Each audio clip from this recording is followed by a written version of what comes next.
Hi friends, அனைவருக்கும் welcome back. இது உங்கள் டிப்ஸ் தமிழ் டெக் சேனல். அனைவரையும் அன்போடு வரவேற்கிறது. இன்னைக்கு என்ன வீடியோ பார்க்க போறோம்னு பார்த்தீங்கன்னா, இந்த டிஎன்ஏஜி வெப்சைட்டை பார்த்தீங்கன்னா புதுசாக ஒரு அப்டேட் பண்ணியிருக்காங்க. அதாவது பார்த்தீங்கன்னா கேன் நம்பர் பார்த்தீங்கன்னா நம்ம ஆதார் வச்சு தான் ஓப்பன் பண்ணியிருந்தோம். இதுக்கு மேலே பார்த்தீங்கன்னா ரேஷன் கார்டு நம்பர் வச்சு வந்து கேன் நம்பர் நம்ம கிரியேட் பண்ணலாம். இது ஒரு அப்டேட் பார்த்தீங்கன்னா சூப்பரான அப்டேட். இதில் என்னென்னலாம் நம்மளுக்கு அட்வான்டேஜ் இருக்குன்னு சொல்லி இந்த வீடியோலாம் வாங்க டீட்டெயிலாக பார்க்கலாம். ஃபஸ்ட்டு கேன் நம்பர் என்னன்னு தெரிஞ்சுக்கோங்க. அதாவது சிட்டிசன் ஆக்சஸ் நம்பர்னு அர்த்தம் ஆகும். அதாவது அந்த கேன் நம்பர் பார்த்தீங்கன்னா உங்களோட ஒரு சில டீட்டெயில்ஸ் இருக்கும். அதாவது உங்கள் பேர், அப்பா பேர், உங்கள் டேட் ஆஃப் பர்த்து, உங்களோட மொபைல் நம்பரு, உங்களோட ஆதார் நம்பரு, அப்புறம் பார்த்தீங்கன்னா நீங்கள் என்ன வேலை செய்கிறீங்க, இந்த மாதிரி ஒரு அடங்கிய தொகுப்பு தான் உங்கள் அட்ரஸ். இந்த தொகுப்பு தான் நீங்கள் ஒரு சர்டிஃபிகேட் அப்ளை பண்ணும்போதும் ஒவ்வொரு தடவை நீங்கள் இதை ஃபில் பண்ணக்கூடாதுக்கோசம் ஒரு சிட்டிசன் ஆக்சஸ் நம்பர், அந்த ஒரு நம்பர் போட்டாவே உங்களோட டீட்டெயில் வந்து யூசர் ஐடி மாதிரி ஆட்டோமேட்டிக்காக வந்துடும். ஸோ அதை தான் வந்து இந்த கேனை நம்ம சுருக்கமாக சொல்கிறோம். ஸோ இந்த கேனில் பார்த்தீங்கன்னா ஃபஸ்ட்டு ஆதார் நம்பர் போட்டு க்ரியேட் பண்ணிட்டோம்னா திருப்பி இன்னொரு கேன் நம்பர் க்ரியேட் பண்ணவே முடியாது. அதில் ஏதாவது ஒரு மிஸ்டேக் ஆகிட்டாவோ நம்ம மெயில் போட்டு கிளியர் பண்ணி அதுக்கப்புறம் தான் நம்ம பண்ண முடியும். அதாவது பெயர், அப்புறம் ஆதார் நம்பரு, அப்புறம் மொபைல் நம்பர் மூணுமே பார்த்தீங்கன்னா டிஃபால்ட்டாக மாற்ற முடியாது. அந்த ஒரு இஷ்யூ இருந்துச்சு. இப்போ இந்த ரேஷன் கார்டு மூலமாக வந்துச்சுன்னா நம்ம ஈஸியாக நம்ம இன்னொரு கேன் நம்பர் கிரியேட் பண்ணிக்கலாம். இது ஒரு நல்ல ஆப்பர்ச்சுனிட்டி. அதே மாதிரி இன்னொரு இஷ்யூ என்னென்னா, மெயினாக பார்த்தீங்கன்னா நிறைய பேர் அப்ளை பண்ணியிருப்பீங்க, ஒரு சில காரணங்களால் ரிட்டர்ன் ஆகிருக்கும். இப்போ நீங்கள் அந்த இசேவை மையத்துக்கு போனால் அந்த இசேவை மையமே செயல்படாமல் இருக்கலாம். ஒருவேளை அவங்க க்ளோஸ் பண்ணியிருக்கலாம்.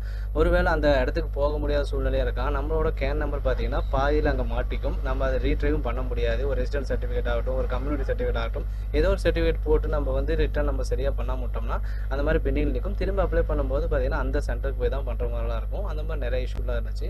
அந்த கேன் நம்பர்லாம் வந்து நிறைய நம்ம ரீட்ரைவ் பண்ண முடியாது. அந்த ஒரு சர்டிஃபிகேட்டும் ரீட்ரைவ் பண்ண முடியாது.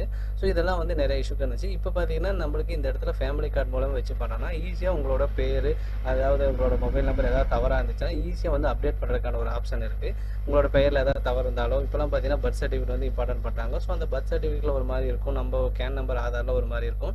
அப்புறம் நம்ம டக்குன்னு வந்து நம்ம நேம் அப்டேட் பண்ணுற மாதிரி இருந்தால் இந்த ஆப்ஷன் நீங்கள் யூஸ் பண்ணிக்கலாம். அப்படிலாம் ஒரு கம்யூனிட்டி சர்டிஃபிகேட் வச்சுருப்பீங்க, இல்லைன்னா ஒரு ரெசிடென்ட் சர்டிஃபிகேட் வச்சுருப்பீங்க, அந்த ஒரு கேன் நம்பரில் ஒரு பேர் தப்பாக இருந்திருக்கலாம், அதாவது ஸ்பெல்லிங் மிஸ்டேக் மாதிரி இருக்கலாம். அந்த கேன் நம்பர்லாம் வந்து ரீட்ரை பண்ணுறதுக்கு பதில் இப்போ நீங்கள் இந்த ஆதார், அதாவது இந்த ரேஷன் கார்டை வச்சு நீங்கள் க்ரியேட் பண்ணிட்டீங்கன்னா உங்களுக்கு இன்னொரு சர்டிஃபிகேட் எடுத்துக்கலாம். இது எந்த அளவுக்கு இன்னும் அந்த 100% கொடுக்க போகிறாங்கன்னு தெரியல.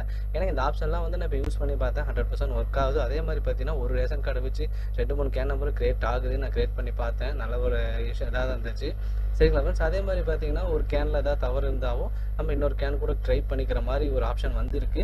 இது 100% ஒர்க் ஆகுது. ஆனால் அந்த ஃபியூச்சரை வந்து ஸ்டாப் பண்ணுற மாதிரி வச்சுட்டாங்கன்னா ரொம்ப இதாக தான் இருக்கும். ஏன்னா கேனில் நிறைய இஷ்யூ இருக்குது. கேனில் தப்பாகி போச்சுன்னா அதை மெயில் பண்ணி ரிட்ரைவ் பண்ணுறது ரொம்ப ரொம்ப சிரமமாக இருக்குது. சரிங்களா ஃப்ரெண்ட்ஸ்? ஓகே, இந்த கேன் நம்பரை ஷார்ட் பண்ணி நான் சொல்லிட்டேன். இந்த கேன் எப்படி க்ரியேட் பண்ணுறதுன்னு சொல்லி பார்க்கலாம்.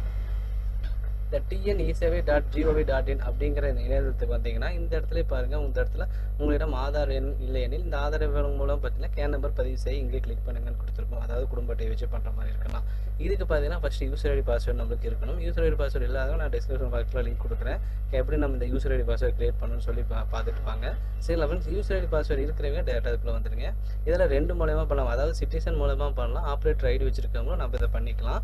சிட்டிசன் மூலமாக பண்ணுறவங்க பாருங்கள், இந்த ஆப்ஷன்ஸ் வச்சுருப்பாங்க. இதை கிளிக் பண்ணோம்னா கீழே பார்த்தீங்கன்னா செலக்டில் ஆப்ரேட்டர், சிட்டிசன் இருக்கும். இந்த ஈஸியாக வச்சிருக்கீங்களா ஆப்ரேட்டரு, மற்றபடி இந்த கஸ்டமர் நீங்களே ஒரு யூசர் ஐடி கிரியேட் பண்ணிக்கலாம். சிட்டிசன் கொடுத்துட்டு நீங்கள் யூசர் ஐடி பாஸ்வேர்ட் கொடுத்து உள்ளே போய் நீங்கள் லாகின் பண்ணிக்கோங்க. சரி ஃப்ரெண்ட்ஸ், இப்போ லாகின் பண்ணி பார்க்கலாம். இதை கிளிக் பண்ணி உள்ளே போய் லாகின் பண்ணி பார்க்குறேன். எனக்கு டிஃபால்ட்டாக பாஸ்வேர்டு நான் சேவ் பண்ணி வச்சுருக்கேன். நான் ஆப்ரேட்டர் தான் லாகின் கொடுக்குறேன். ஆல்ரெடி லாகின் பண்ணியிருக்கனால அது லாக் அவுட் கேட்குது. ஸோ லாக் அவுட் கொடுத்துட்டு திரும்ப லாகின் பண்ணலாம். இந்த ஆப்ஷன் நிறைய பேருக்கு யூஸ்ஃபுல்லாக இருக்கும். கண்டிப்பாக வந்து யூஸ் பண்ணி பாருங்கள், நல்லா இருக்கும். இப்படி ஓப்பன் பண்ணோம்னா குடும்ப அட்டை வச்சு ஓப்பன் பண்ணுறோம், இந்த மாதிரி தான் வரும். இங்கே பாருங்கள் டாக்குமெண்ட் டைப் 2ன்னு வந்துருச்சு. இந்த இடத்துல பாருங்கள் ஆதார் நம்பர் ஆப்ஷனாக தான், நம்ம கொடுத்தாலும் கொடுக்கலாம், இல்லைனாலும் ஒன்றும் பிரச்சனை இல்லை. இந்த இடத்துல நம்ம ரேஷன் கார்டு நம்பர் போட்டுட்டு நம்மளோட அப்ளிகண்ட் பேர், அப்ளிகண்ட் டீட்டெயில்ஸு எல்லாமே ஃபில் பண்ணிவிட்டு இந்த இடத்துல பாருங்கள் லாஸ்ட்டாக வந்து செல்ஃப் டிக்ளரேஷன் கொடுத்துருக்காங்க. இது கொடுத்துட்டு ஓடிபி ஜென்ரேட் பண்ணி ரெஜிஸ்டர் பண்ணிங்கன்னா உங்களுக்கு கேன் ரெஜிஸ்டர் ஆகிடும். இது சிம்பிள் ப்ராசஸ் தான். நீங்கள் இதெல்லாம் பார்த்தீங்கன்னா படித்து பார்த்து நீங்களே ஃபில் பண்ணிக்கலாம். பேர், அப்பா பேர், டேட் ஆஃப் பர்த்து, அப்புறம் என்ன கேஸ்ட்டு, என்ன மதம், அந்த மாதிரி கேட்டிருக்காங்க. அப்புறம் உங்களோட அட்ரஸ் கேட்டிருக்காங்க. அதே மாதிரி பர்மனெண்ட் அட்ரஸ் மட்டும் அது சேமாக இருந்துச்சுன்னா இந்த டிக் பாக்ஸ் மட்டும் கொடுத்தீங்கன்னா இதுவும் ஃபில் ஆகிடும். அதுக்கப்புறம் மொபைல் நம்பர் கொடுத்து ஓடிபி கன்ஃபார்ம் பண்ணிவிட்டு செல்ஃப் டிக்ளரேஷன் கொடுத்தீங்கன்னா உங்களுக்கு கேன் ஜென்ரேட் ஆகிடும். இப்படி தான் பண்ணணும். இப்போ கேனில் நிறைய தவறு இருக்கிறவங்க இந்த ஆப்ஷனை கண்டிப்பாக யூஸ் பண்ணிக்கோங்க. டக்குன்னு யூஸ் பண்ணிக்கோங்க. இந்த ஆப்ஷன் எப்போ வேணால் தூக்கலாம். ஏன்னா சூப்பரான ஆப்ஷனு. ஏன்னா கேனில் நிறைய பேருக்கு தவறுகள் இருக்குது. அதை வந்து நம்ம சரி பண்ண முடியாமல் நிறைய பேர் அலைஞ்சிட்டு இருக்காங்க. மெயில் ஐடி போட்டிருக்காங்க, அது இல்லைன்னா வேறு ஏதாவது காசு கொடுத்து ட்ரை பண்ணிட்டு இருப்பாங்க. அந்த மாதிரி நிறைய ஆப்ஷன்ஸ் பண்ணிட்டு இருப்பாங்க. அவங்கெல்லாம் அதை விட்டுட்டு நம்ம அடுத்து இந்த கேன் நம்பரை கிரியேட் பண்ணிவிட்டு இன்னொரு சர்டிஃபிகேட் அப்ளை பண்ணிக்கலாம். ஸோ வந்து யூஸ்ஃபுல்லாக இருக்கும். சரிங்களா ஃப்ரெண்ட்ஸ், இது கண்டிப்பாக நல்ல ஒரு ஆப்ஷன் தான். எல்லோரும் யூஸ் பண்ணி பாருங்கள். இந்த ஆப்ஷன் வந்து எப்படி யூஸ் பண்ணணும்னு தெரிஞ்சிருக்கும்னு நினைக்கிறேன். சிம்பிளாக தான் சொல்லியிருப்பேன், ஒன்றும் அவ்வளோ பெரிய இதெல்லாம் கிடையாது. நான் ஸ்பீடாக சொல்கிறேன்னு நினைக்க வேண்டாம், சின்ன சின்ன விஷயம் தான், அதனால தான் ஸ்பீடாக சொல்லிக்கிட்டேன். சரிங்களா மக்களே? ஓகே ஃப்ரெண்ட்ஸ், இந்த மாதிரி நல்ல நல்ல அப்டேட் தெரிஞ்சுக்கலாம் நம்ம சேனலை சப்ஸ்கிரைப் பண்ணி வச்சுக்கோங்க. மீண்டும் ஒரு அடுத்த பதிவில் சந்திப்போம். நன்றி, வணக்கம்.